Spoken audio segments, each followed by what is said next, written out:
I asked and y'all wanted this, so let's get this video done. Greetings from the far side of the galaxy, I'm Furry, your host the most, here to introduce you to the dumbest card game I play. Granted, it's the only card game I play, but that's not the point. One of my favorite things about Yu-Gi-Oh! Is the variety of cards. Anyone can find something for them. You want an archetype that's a bunch of chefs summoning demons through the power of cooking? We've got that. Do you want an archetype that's a combination of the Wizard of Oz and Star Wars? We've got that too. And no, I'm not joking about that last one. That's a real thing that actually exists. But what if you're a furry? What archetype do you play at that point? Luckily for you, I've decided to cover anything and everything furry and Yu-Gi-Oh! With this brand new series. So why don't you like and subscribe so you can know when the next episode is out while I get into the first of our furry archetypes, the Fur Hires.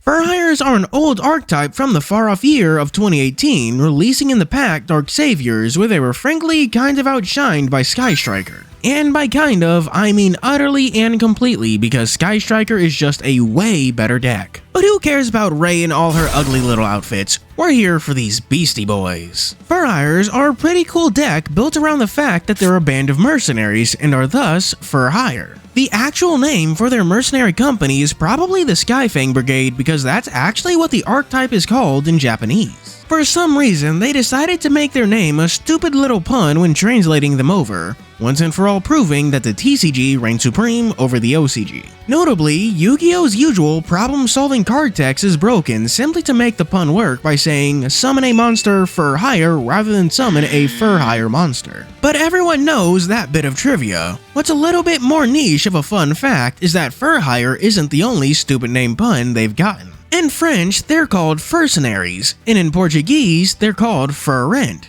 That name makes them sound like a bunch of prostitutes. That's enough dunking on the OCG's lame name. Let's actually get into the cards. The first thing you should know about Fur Hires is that they're broken down into 3 categories. The most prominent of which are their low-level monsters. All, or well, almost all, of the low-level monsters have the same ignition effect as summon another Fur Hire from your hand, so I'll skip over that when explaining their effects. First, we have their level 1 monster, Philo, Messenger Fur Hire. It's a winged beast monster with 0 attack and 0 defense. Oh my god, a stiff breeze could murder you, and its effect is as follows. There's that Fur Hire special summon effect I mentioned before, and its unique effect is, if a monster Fur Hire is special summoned to your field while you control this monster, except during the damage step, you can target one monster Fur Hire in your graveyard, special summon it in defense position, but place it on the bottom of the deck if it leaves the field. You can only use each effect of Philo, Messenger Fur Hire once per turn. Basically, a way to recover spent cards from the grave that really doesn't need to send them back to the deck, but I guess Philo would be too broken without it. How many of these should you run? I genuinely have no idea. I've seen builds run 0, 1, 2, and 3, so I guess it depends on how you're feeling that day. Moving up a level, we have 2 level 2s that are inverses of each other. Donpa, the Marksman Fur Hire, beast type and has 500 attack and 1000 defense. And Recon, the Scout Fur Hire, is also beast type and has 1000 attack and 500 defense. For Donpa's trigger effect, if a monster Fur Hire is special summoned to your field while you control this monster, except during the damage step, you can target one face-up card on the field, destroy it. You can only use each effect of Donpa, Marksman Fur Hire, once per turn. Recon does the same thing, but to face-down cards. Donpa is a super important card because remember, it gets to destroy a card whenever a Fur Hire monster is special summoned, even on your opponent's turn. This not only works well with Fur Hire's extra deck, but it provides interruptions so long as you can do it on your opponent's turn. Run 3 of Donpa and 1 of Recon. And speaking of ways to special summon Fur Hires on your opponent's turn, we have probably the most important card in any Fur Hire deck. Fur Hire's third, level 2, is a modern piece of support and their best starter, Rex, Freight Fur Hire. Konami, if you just make a plush of this little bastard, you wouldn't need to make tier 0 formats to get money. Rex is a level 2 dinosaur monster with 300 attack and 200 defense, and is the only low-level Fur Hire monster to not have that special summon from the hand ability every other one does. His 2 unique effects are as follows. If this card is normal or special summon, you can add 1 Spell or Trap Fur Hire from your deck to your hand. During the main phase, if you control a monster for hire quick effect, you can banish this card from your GY, then target one card for hire in your GY. Either add it to your hand or special summon it if it was a monster. You can only use each effect of Rex, freight for hire, once per turn. Genuinely the deck's best playmaker, to the point we run Fossil Dig to search it because Rex is a dinosaur. I don't care if you have to suck the judge silly, run as many copies as they'll let you. The second most important card in the deck is the level 3 Beat, Bladesman for hire. He's a warrior monster with 1200 attack and 500 defense and one of the best effects for hires have to offer. If a monster for hire is special summoned to your field while you control this monster, except during the damage step, you can add one monster for hire from your deck to your hand except Beat, Bladesman for hire. You can only use each effect of Beat, Bladesman for hire once per turn. This is not only the best way to snag your high level boss monsters, but any low level monster if you have the high levels in hand. Run 3 copies and maybe even a reinforcements of the army to get this to your hand. All that's left to say is, I think Beat is very neat.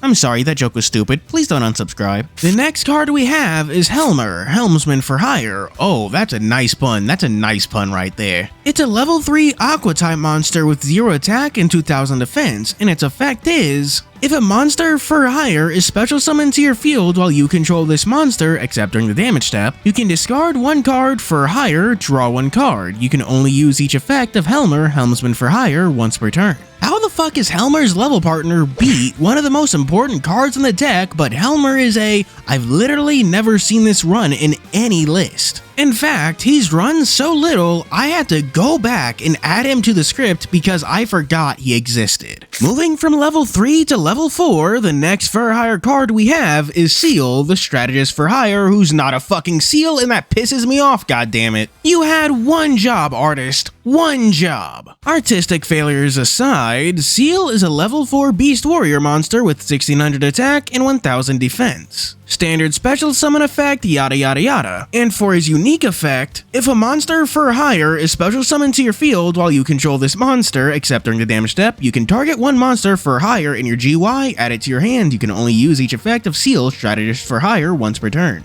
A good card that can help you extend, but not good enough that you want to run more than 2.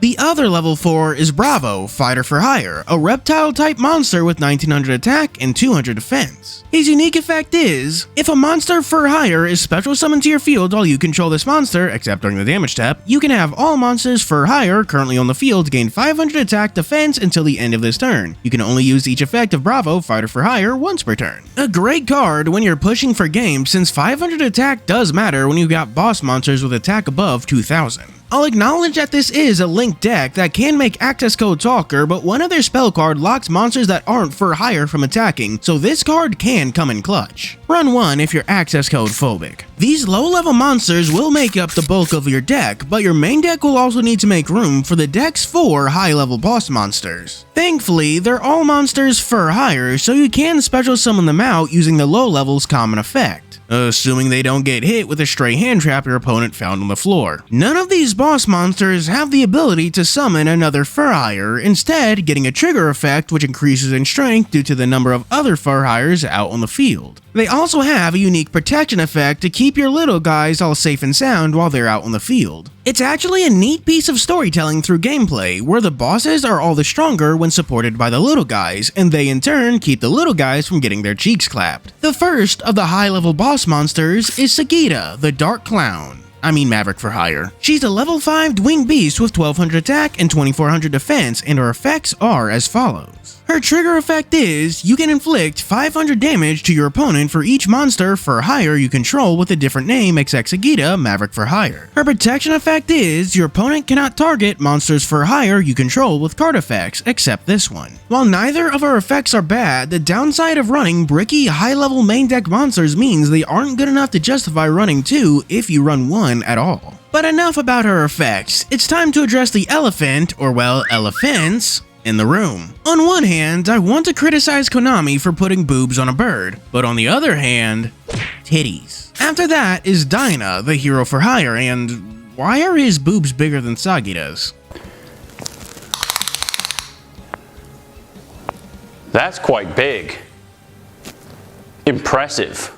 My desire to lick butter off of Dinah's chest aside, he's a level 6 Beast Warrior monster with 2500 attack and 1400 defense. His trigger effect is, if this card is special summoned, you can banish cards from your opponent's GY up to the number of monsters for hire you control with different names. You can only use this effect of Dinah, Hero for Hire, once per turn. His protection effect is, monsters your opponent controls cannot target monsters for hire you control for attacks, except this one. Maybe you're getting the idea to run 2 Dinahs so you can do that whole Power Tool C&D loop where your opponent's locked out of attacking due to those must-attack effects. I'll just remind you that it isn't 2006 and that's a stupid idea. Run 0. The next high-level fur hire we have is Wiz. Sadly not the cool black people version of Wizard of Oz with Michael Jackson, but the Sage for Hire. She's a level 7 spellcaster with 1600 attack and 2800 defense. For her trigger effect, if this card is special summoned, you can gain 500 LP for each monster for hire you control with a different name, except Wiz, Sage for Hire. For her protection effect, when your opponent activates a spell or trap or effect, quick effect, you can discard 1 card for hire and negate the activation. You can only use each effect of Wiz, Sage for Hire once per turn.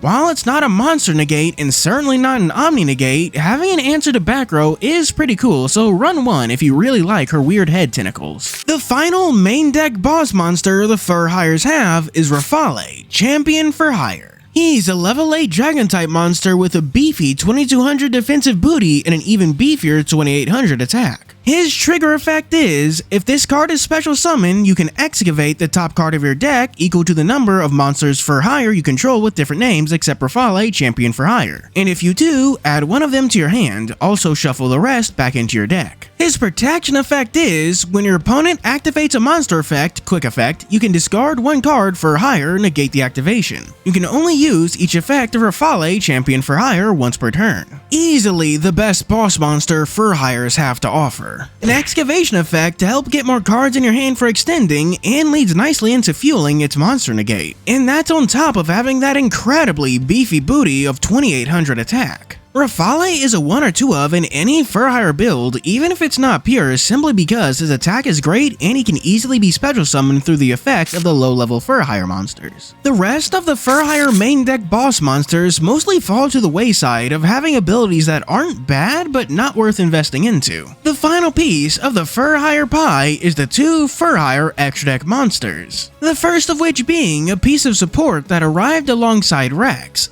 Donner, Dagger for Hire. You know, I'm a little disappointed this one's a dog instead of a reindeer due to the name. Donner is a Link 2 Beast Warrior monster with some pretty good arrows requiring 2 monsters with different types. It has 2 ignition effects. The first is, you can target 1 monster for hire you control and 1 monster your opponent controls. Destroy them. The second ignition effect, you can tribute 1 monster, special summon 1 monster for a hire from your hand or GY with a different original name than the tributed monster. Then, if you tributed a Link monster to activate this effect, you can special summon 1 more such monster. You can only use 1 Donner Dagger for Hire effect per turn, and only once that turn. Donner is a fairly good piece of support when fixing your field, especially if you're forced to summon your low levels in the wrong order. Say you use Donpa to summon Beat, you can then link them both away to turn it into Donner, then have Donner tribute itself, letting you summon Beat first and then Donpa to get off the search effect. Run 2 because it's a great utility to have sitting in your extra deck. The final fur hire boss monster is Folgo, who can spit in my mouth.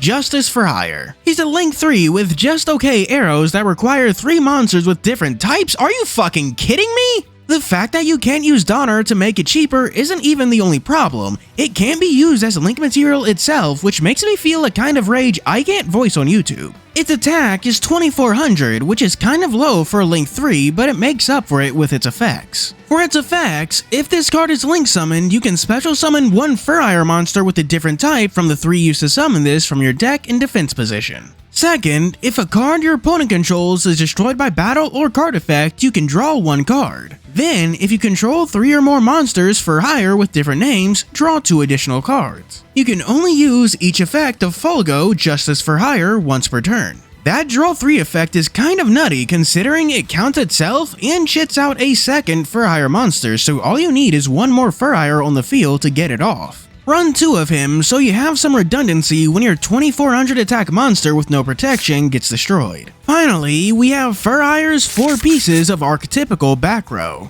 The first is the field spell, Fandora, the Flying Fortress, and oh my god, I love that pun. Its effect is, during your draw phase, before you draw, you can give up your normal draw this turn, and if you do, add 1 monster for hire from your deck to your hand. If you control 5 or more monsters for hire with different names, you can send this card from the field zone to the GY, destroy all cards your opponent controls. Also, for the rest of this turn, your opponent takes no damage. Man, why waste such a good pun on such a crap card? That draw effect is too slow to be useful, and if you have 5 Furryers with different names on the field, then you'd probably win quicker by just attacking rather than making your opponent take no battle damage this turn. Run 0 of these and also email Konami and ask why the hell they made this card. Their one archetypical trap is training for hire for all your training needs. Oh my god, keep going, more puns, more puns! The trap's effect. If a face-up monster for hire you control is destroyed by battle or an opponent's card effect, you can target one of those monsters, special summon 1 monster for hire from your deck whose level is lower than that target's original level. You can only use this effect of training for hire for all your training needs once per turn. It's not a bad continuous trap, and if the deck had more, or well, any 1-card combos, I could see this being played as like a one-of, but as it stands, this trap card shouldn't see any play at all. Thankfully, their 2 quick play spells are staples in any for hire build.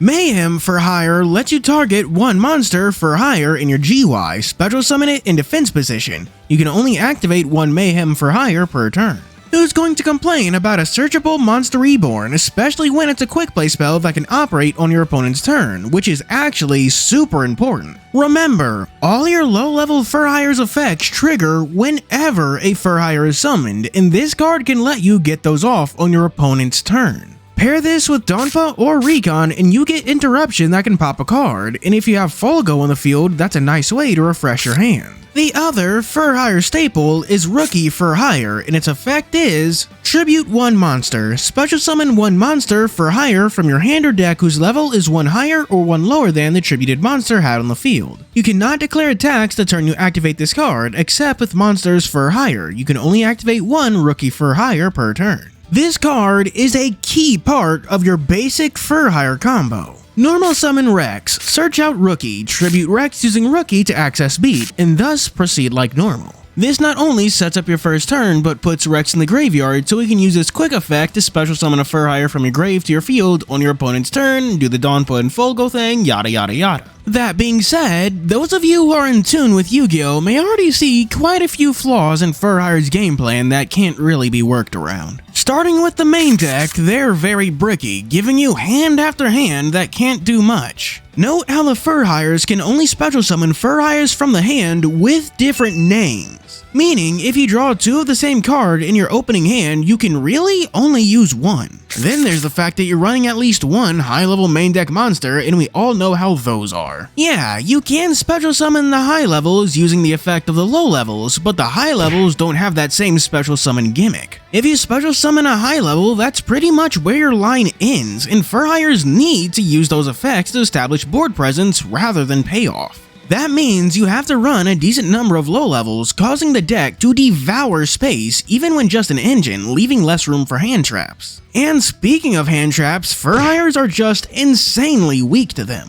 Beat getting Ash can pretty much stop your turn, the same with Rex getting Impermed or Effect Failure because then it can't even search out Rookie and you've already used your normal summon. And God forbid your opponent has Nibiru or any card like it because those can just eviscerate any Furry board. And their boss monsters all have issues. Rafale is actually pretty good. He's a decent extender, but his need to discard for negates run into issues when the deck revolves around shitting out everything in your hand. Rex does mitigate this with its ability to add back a spell card which can be discarded, but that means you're not using it to summon a monster on your opponent's turn. Folgo could also mitigate this, but he's so damn expensive. A Link 3 that requires 3 different monsters, meaning you can't even use Donner as good material. And because he needs to destroy an opponent's card to use his draw effect, he's useless on turn 1, and he requires help to get it off, especially when his attack is 2400. You spend 3 monsters to get 1 monster with low attack, no built-in protection, and that needs help to get its effect off. Actually, none of your monsters have built-in protection. A Raigeki can destroy your finished board and leave you with nothing. Sigh, did I just read sigh in my script? Whatever, we're keeping that in.